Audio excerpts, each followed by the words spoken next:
Аз от много години съм търсила утеха, упование и вътрешен мир. Преминах през какво ли не – йога, медитации и стотици self-help книги. Веднъж Кирчо ми предложи да гледаме филмът "Островът". Това беше преди около 2 години. Той вече ходеше на църква и спазваше постите. След филма започнах да си повтарям Исусовата молитва: Господи Исусе Христе, Сине Божи, помилуй ме. Очевидно не съм знаела какво правя, защото физическото и душевното ми състояние през следващите месеци се влошиха ужасно и всичко ми се струваше много трудно.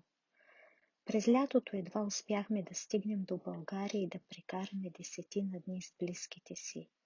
В деня преди да се върнем тук, Кирчо имаше часа изповед при отеца, който ни е женил. Той ме попита да отида с него и да го изчакам в църквата.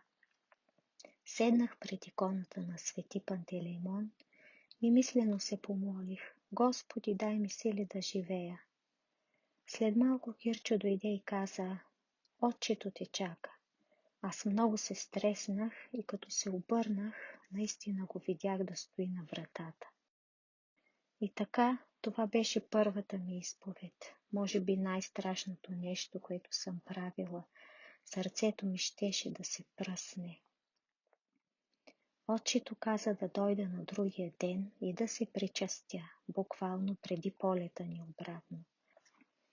Вече имам над 60 причастия. Това е най-хубавото от църковния живот. Причастието, това е, което ни уединява с Исус Христос и това, което ни приобщава един с друг като християни. Аз го виждам като извор на живот и щит срещу греха. Интересно, че това лято изрових една хартиена икона на Исус Христос, която бях обвила с тиксо още като съм била на 18-19 години, забутана и забравена между стари писма и картички.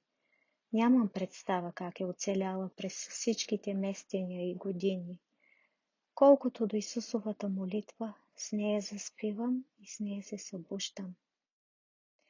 Аз така и много не разбрах как се получи при моя мъж. Той ходи на Атон няколко пъти, започна да пости, да ходи на църква. Това е моя хартиен Исус, а това е Кирчо преди 20 години.